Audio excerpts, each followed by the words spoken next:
அன்பான உறவுகள் அனைவருக்கும் வாழ்த்துக்கள் மற்றும் வணக்கம். இன்றைய சிந்தனை ஞான வாழ்வு. ஞான வாழ்வுனா என்ன அப்படின்ற பத்தி இன்னைக்கு சிந்தனை செய்ய போறோம்.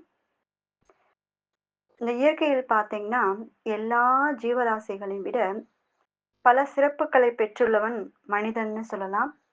ஆனா அவன்தான் வாழ்க்கையில அமைதி இழந்து அல்லல் படுகிறான்னு சொல்லலாம்.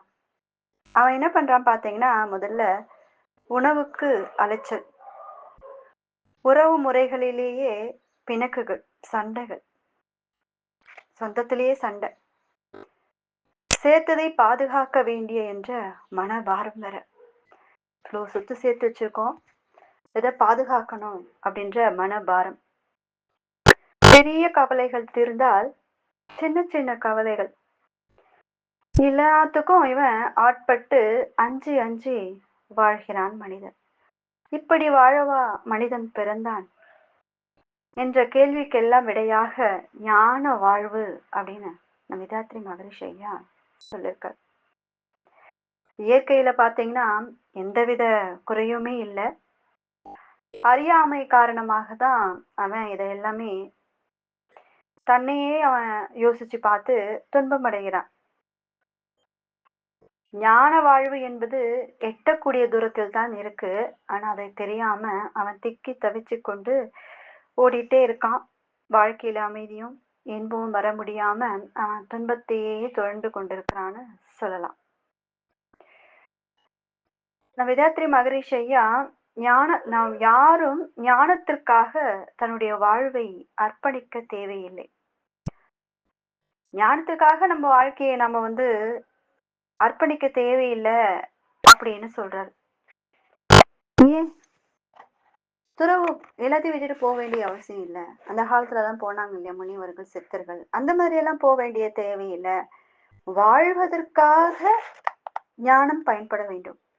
நம் வாழ்க்கையில வாழ்வதற்கே சந்தோஷமா, மகிழ்ச்சியா, இன்பமா வாழ்வதற்கே ஞான வாழ்வு தேவைப்படுகிறதுன்னு சொல்லிட்டு அழகா சொல்லியிருக்கார்.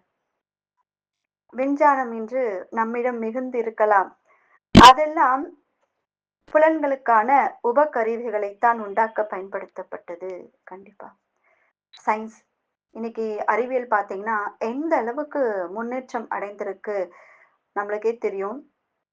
ஒரு காலத்துல லைட் இல்லாம இருந்தோம், அப்புறம் லைட் வந்தது. தெருக்கள்ல படிச்சிருக்கோம். அந்த காலத்துல இருந்தவங்களெல்லாம் கேட்டீங்கன்னா சொல்லுவாங்க, நாங்க தெரு லைட்ல தான் படிச்சிருக்கோம், நிலா வெளிச்சத்துல தான் சாப்பிட்ருக்கோம், இப்படியெல்லாம் இருந்திருக்கு. ஆனா இன்னைக்கு நம்ம வசதிக்காக, நம்மளுடைய மனிதனுடைய வசதிக்காக எல்லா விஷயங்களையும் நாம பயன்படுத்த முடியுது. எப்படி? விஞ்ஞான முறையில ஒவ்வொரு விஷயமே நம்ம வீட்டில் இருக்கிற மிக்சியா இருந்தாலும் சரி, கிரைண்டரா இருந்தாலும் சரி, செல்போன், வாஷிங் மிஷின், டிவி, இன்னும் என்ன என்ன ஏசி, எவ்வளோ விஷயங்கள் விஞ்ஞானத்தின் மூலமாக நாம் பெற்றுக்கொண்டே இருக்கிறோம். ஒரு இடத்துல இருந்து இன்னொரு இடத்துக்கு போறதுக்கு முன்னாடி நடந்து நடைப்பயணமா சென்றோம். சில காலங்கள் சைக்கிள்ல போனோம், சில காலங்கள் வண்டி டூ வீலர் வந்தது, அப்புறம் ஃபோர் வீலர், இன்னைக்கு ஃப்ளைட்லயே நாம போகக்கூடிய அளவிற்கு விஞ்ஞானம் அறிவுல மாற்றம் பெற்றிருக்கு. ஆமா, சரி. இப்ப இந்த சயின்ஸ் மூலயமா நம்ம எல்லாமே நம்ம யூஸ் பண்ற பொருட்களுக்காக தான் மட்டுமே பயன்படுத்தப்பட்டிருக்கிறதுன்னு நம்ம சொல்லலாம். உன்னை நீ யார் என்று தெரிந்து கொள்ள வேண்டுமாயான் அதற்கு எந்த உபகருவியும் பயன்படாது. நீ யார் அப்படின்னு தெரிஞ்சுக்கிறதுக்கு எதனா இந்த மாதிரி உபகருவி தேவைப்படுமா? விஞ்ஞானம் தேவைப்படுமா? மெய்ஞானம் மட்டுமே தேவைப்படும். நீ உன்னுள் ஒடுங்கிதான் பார்த்தாக வேண்டும். கண்டிப்பா நமக்குள்ளே ஒடுங்கி நமக்குள்ளே நாம் அறிவை தேடும்போது மட்டும்தான் வெளியே இருக்கிற அறிவு பார்த்தீங்கன்னா விஞ்ஞான அறிவு வெளியே உபயோக பொருட்களுக்கெல்லாம் யூஸ் ஆகுது. அப்போ உள்ளுக்குள்ள ஒரு அறிவு இருக்குல்ல, அந்த அறிவை நம்ம வெளிக்கொண்டு வந்தா மட்டும்தான் நீ யார் அப்படின்றத நாம யாரு அப்படின்றத நம்மளால தெரிஞ்சுக்க முடியும். அப்படின்னு சொல்றாங்க. இப்பயிற்சி பகுத்தறிவோடு தொகுத்துணர்வு என்றும் சிறப்பை அளிக்கும். அறிய விரிந்த நிலையில் ஒவ்வொரு செயலையும் திறமையோடு ஆற்றி ஆற்றி வெற்றி பெற முடியும் சொல்றார். பகுத்தறிவு, 6வது அறிவை நாம் வைத்துக்கொண்டு சிறப்பாக வாழப்படும் பொழுது, எல்லா செயல்களையும் எப்படி செய்வோமா? திறமையாக செய்வோம் என்று சொல்றாங்க. ஆகவே தான் செய்யும் ஒவ்வொரு செயலும் மற்றவர்களை பாதிக்கும் என்பதையும் தன்னியக்கம், தொடர்பியக்கம், பிரதிபலிப்பியக்கம், எதிரியக்கம், விளைவு ஆகியவை மூலம் தன் செயலின் பயன்தன்மையை நோக்கி திருப்பி வரும் என்ற பேருண்மையும் காரண காரிய விளக்கமும் மனதிற்கு தெளிவாக புரிய வரும். கண்டிப்பா ஒவ்வொரு செயலையும் நாம செய்யும் பொழுது அந்த செயல் செய்யும்போது நமக்குள்ள ஒரு இயக்கம், நமக்குள்ள ஒரு விளைவு வரும். அதுக்காக அந்த செயலுக்கான தொடர் விளைவு ஒண்ணு வரும். அந்த செயல் செய்த பிறகு அதற்கான பிரதிபலிப்பு, நேத்து எனக்கு பண்ணல அதனால இன்னைக்கு உனக்கு வருது அப்படின்னு நம்ம சொல்லுவோம்ல. பிரதிபலிப்பு இயக்கம், எதிர் இயக்கம், விளைவு. இப்படிதான் நம்ம செயலுக்கு ஏத்த விளைவு தன் இயக்கமா வரும், தொடர்பு இயக்கமா வரும், பிரதிபலிப்பு இயக்கமாகவும் வரும், எதிர் இயக்கமாகவும் இந்த விளைவானது நமக்கு வந்து கொண்டே இருக்கின்றது என்பதை நாம் தெளிவாக புரிந்து கொள்ள வேண்டும். தப்பு கணக்கிட்டு தானொன்று எதிர்பார்த்தால் ஒப்புமோ இயற்கை விதி. ஒழுங்கமைப்புக்கு ஏற்றபடி அப்போது அப்போது அளிக்கும் சரி விளைவு. இதுதான் இயற்கை நியதி அப்படின்னு நம்ம ஐயா விதாத்ரி மகரிஷி ஐயா கவின்னு சொல்லியிருக்காரு. தப்பு கணக்கு போட்டு நம்ம ஒரு செயலை செஞ்சோம்னா ஒத்துக்குமா இயற்கை? அதுக்கு கண்டிப்பா நமக்கு கண்டிப்பா முரண்பாடாக அதுக்கான விளைவுகள் வந்தே தீரும். இதற்கு அழகா ஒரு சின்ன விஷயத்தங்க சொல்லலாம். அதாவது ஒரு காக்கா கதை உங்களுக்கு எல்லாருக்குமே தெரியும். ஒரு காக்கா என்ன பண்ணும், பாட்டி வடை சுட்ட கடை, பாட்டி வடை சுட்டுட்டு இருக்கு. காக்கா போயிட்டு வடைய திருடிட்டு வந்தது. என்னது? திருடிட்டு வந்துடுச்சு. அந்த காக்கா என்ன பண்ணுச்சு, திருடிட்டு ஒரு மரத்து மேலே அமர்ந்து கொண்டிருக்கிறது. நரி அந்த வழியாக வந்து கொண்டிருக்கிறது. காக்கா கிட்ட கேக்குது, காக்கா காக்கா நீ ரொம்ப அழகா இருக்க, ஒரு பாட்டு பாடேன் அப்படின்னு சொன்ன உடனே காக்கா என்ன பண்ணுச்சு, அறிவுல குறைவா இருக்கு, ஏன்னா திருடிட்டு வந்துச்சுல்ல, அப்படியே வாயில வச்சுட்டு இருக்கும் போதே அப்படியே பாட்டு பாட ஆரம்பிச்சிச்சு. அப்போ வடை என்னாச்சு, கீழே விழுந்தது. கா நரி அதை எடுத்துட்டு ஓடி போயிடுச்சு. காக்கா ஏமாந்து போயிடுச்சு.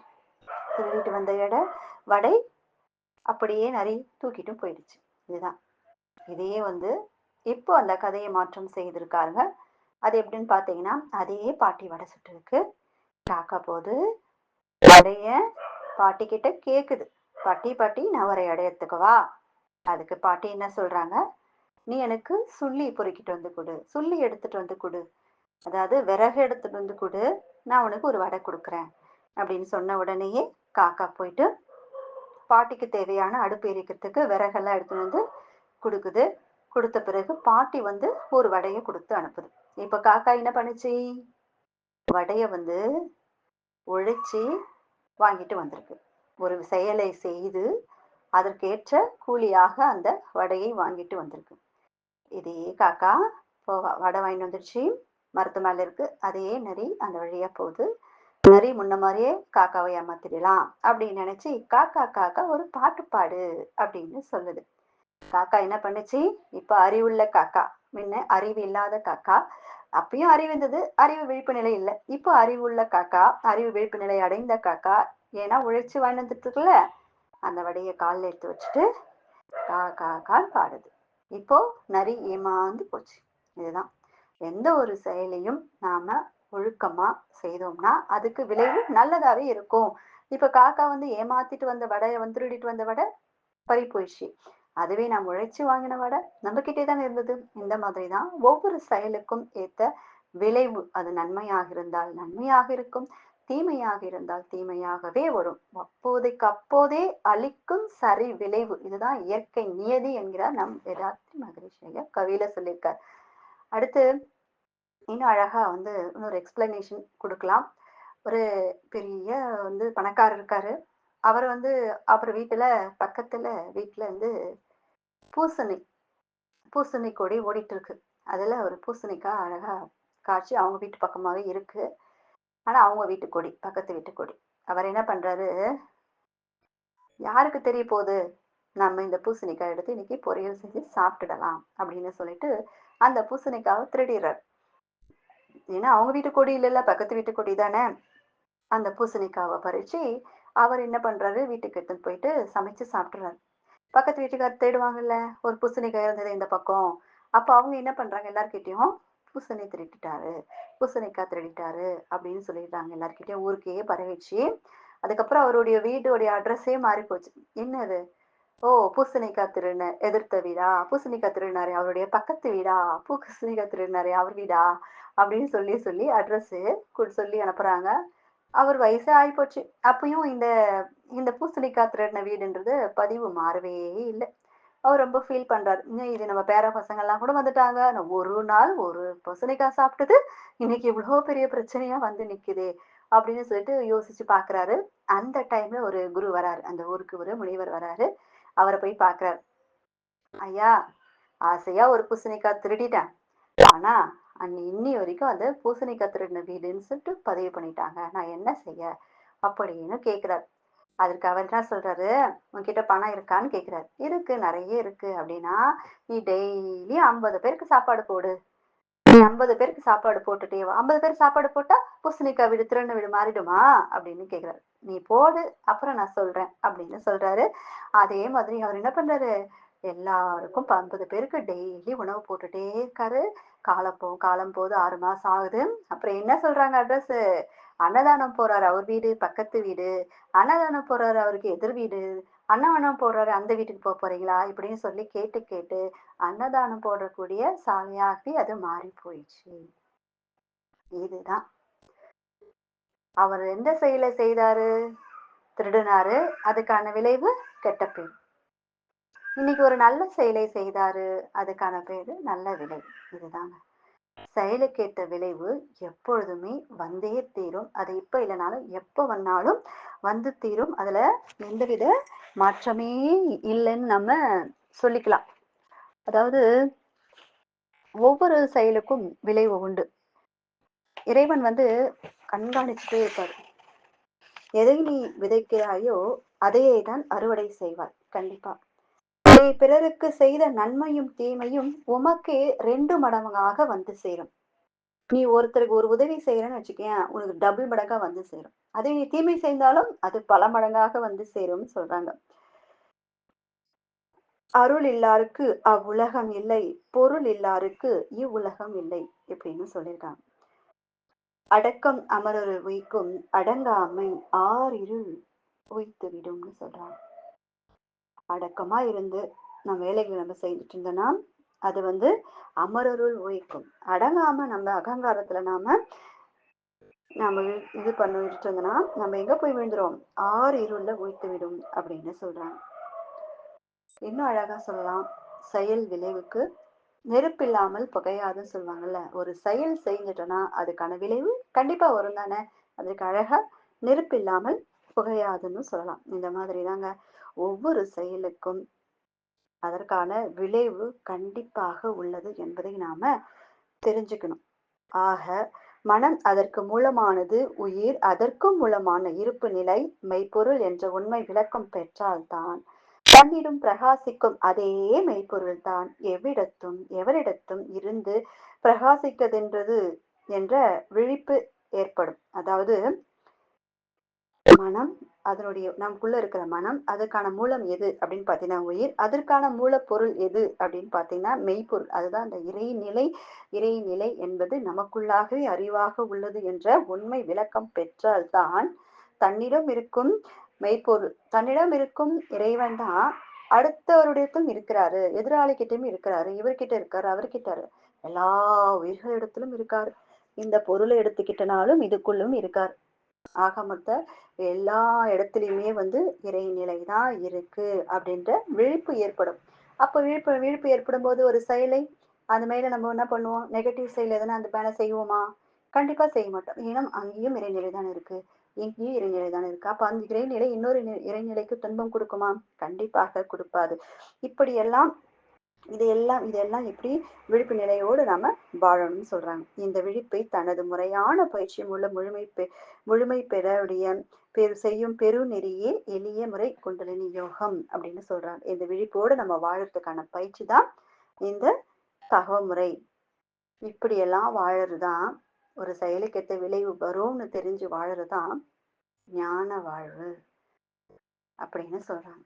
எவ்வளவு அழகு இல்ல? ஒவ்வொரு தனி மனிதனும் இதை சிந்தனைக்கணும். அதாவது ஞானத்துக்காக நம் வாழ்வையே அர்ப்பணிக்கணும்னு அவசியம் கிடையாது. ஆனா நம் வாழ்க்கையை வாழ்வது எப்படி ஞானத்தோட வாழணுன்றத நம்ம வாழணும். ஒவ்வொரு செயலுக்கும் விளைவு கண்டிப்பா இருக்குதுன்னு நம்ம ஒவ்வொருத்தரும் தெரிஞ்சுக்கணும் அப்படின்னு என்ன அழகா சொல்லியிருக்காரு. சிந்தனை செய்யணும் அனைவரும். வாழ்க வளமுடன்.